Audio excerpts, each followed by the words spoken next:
भक्त समाज की, विप्र समाज की जय। आज के आनंद की जय। हर हर महादेव।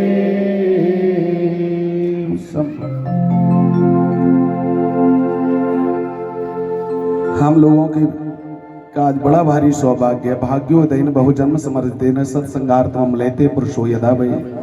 ना जाने कितने जन्मों का भाग्य उदय हम लोगों का होता है, तब जाकर के ऐसे सत्कर्म देखने को सुनने को प्राप्त हो पाते हैं। आज हम लोगों का बड़ा भारी सौभाग्य है कि हमारे परम प्रिय हमारे भाई श्री कृष्ण गुप्ता जी के पारिवारिक भक्तिपूर्ण आग्रह से इतना सुंदर अनुष्ठान यहाँ प्रारंभ हुआ और अब कुछ दिन बाद विराम की ओर है।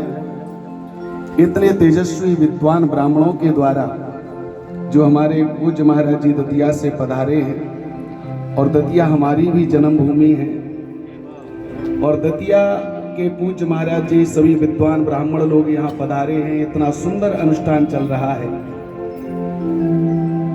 आज तो उनकी और भी ज्यादा शोभा बढ़ी, क्योंकि महाराज जी कथा के मध्य में बता रहे थे कि पूज्यपाद गंधर्वा धाम से महाराज जी भी यहाँ आज हम सबको आशीर्वाद देने के लिए पधारे थे।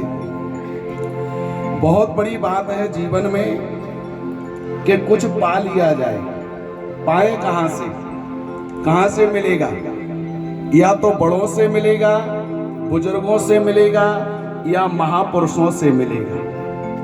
लेकिन मिलेगा कब? जब हम अपने आप की चतुरता चालाकी को छोड़ देंगे। मन क्रम वचन छाण चतुराई, भजत कृपा कर है रघुराई।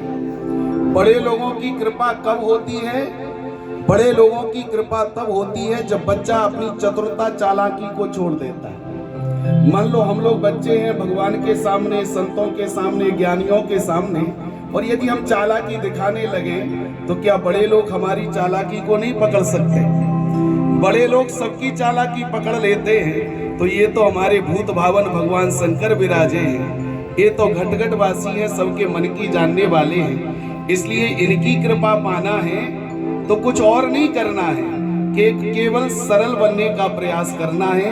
अपनी चतुरता चालाकी को छोड़ करके इनकी शरण में पहुंचना है, और इनकी शरण में पहुंच गए तो समझ लो कि 100 भव से पार हो गए। देखो एक और बात मैं 2 मिनट में कह दूं, हम लोग सदगृहस्थ लोग हैं। माला झोली लेकर के संतों की तरह सब कुछ त्याग करके 24 घंटे भजन तो नहीं कर सकते। तो क्या करना है? बोले कर से कर्म करहु विधि नाना, और मन राखे हो जहां कृपा निधाना। अपने हाथों से पैरों से संसार की सेवा, मानव सेवा, गौ सेवा, माता पिता की सेवा, बड़े बुजुर्गों की सेवा, जितना हमसे बन सके करते जाओ। घर गृहस्थी के काम भी करते जाओ, बच्चों को पढ़ाओ लिखाओ, योग्य बनाओ। लेकिन एक नियम सदा बना के रखना कि जब तक तन में प्राण है तब तक उस मुरली वाले को नहीं भूलना है, उसको सदा याद करते रहो। एक बार की घटना, नारद बाबा भगवान नारायण के पास में विराजे थे। नारद बाबा भगवान नारायण के पास बैठे, तब तक एक व्यक्ति लकड़ी का गट्ठा लेकर के आया और उसने आंगन में डाला। जैसे ही उसने वो आंगन में लकड़ी का गट्ठा डाला तो भगवान ने कहा कि धन्य है भक्त तेरा कि तू कम से कम मेरा नाम तो लेता है। लकड़ी डालने वाले ने एक बार गट्ठा सिर से नीचे गिराया और कहा हे राम। तो भगवान बोले धन्य है भक्त तेरे को। नारद जी बोले प्रभु इस लकड़हारे ने एक बार राम कहा तो तुम कह रहे हो कि धन्य है भक्त, और हम 24 घंटा माला घुमाते हैं, 24 घंटा बीणा पर तुम्हारा नाम गाते हैं, पर तुमने कभी नहीं कहा कि धन्य हो नारद तुम्हारा। भगवान बोले अभी नहीं नारद जी, समय आएगा तो ये भी बताएंगे हम तुम्हें। धीरे धीरे 2-3 महीने का समय बीत गया, और 3 महीने बाद नारद जी भगवान नारायण के पास वैकुंठ में पहुंचे। जब वैकुंठ में पहुंचे तो भगवान नारायण के पास में एक कटोरे में दूध था, दूध। तो भगवान नारायण ने कहा नारद अहो भाग्य हमारे के सही समय पे आप आ गए हो। नारद जी ने कहा प्रभु आपको क्या काम? बोले एक बहुत जरूरी काम था। क्या? बोले इस समय शंकर भगवान थोड़े बीमार पड़े हैं। बाबा शंकर को थोड़ा स्वास्थ्य प्रॉब्लम हो रही है, तो उनको मैंने एक जड़ी बूटी वाला दूध उत्पन्न किया है। एक कटोरे भरा दूध ले जा करके बाबा शंकर को कैलाश पर दे के आओ, पर इतना ध्यान रखना कि एक बूंद भी दूध नीचे ना गिरे। सो नारद बाबा ने पीणा धरी और कटोरा हाथ में लिया और कटोरा लेके जा रहे कि एक बूंद भी नीचे ना गिर जाए।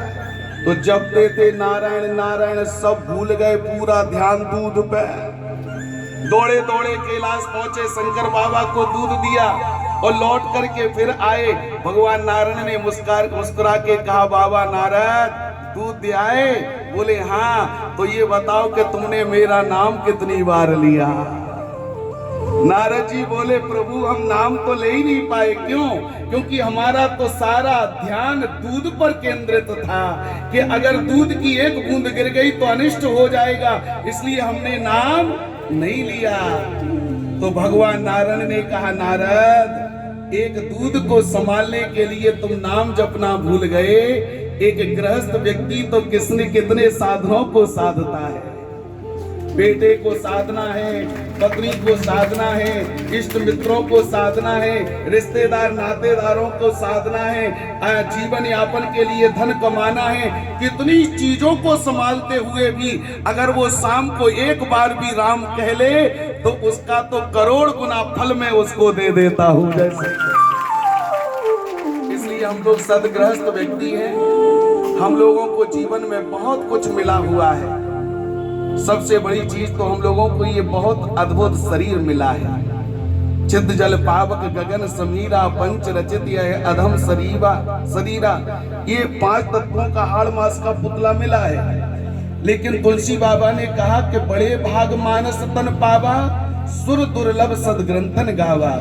ये श्रेष्ठ कब होगा? जब हम इस शरीर से भगवान की भक्ति करेंगे।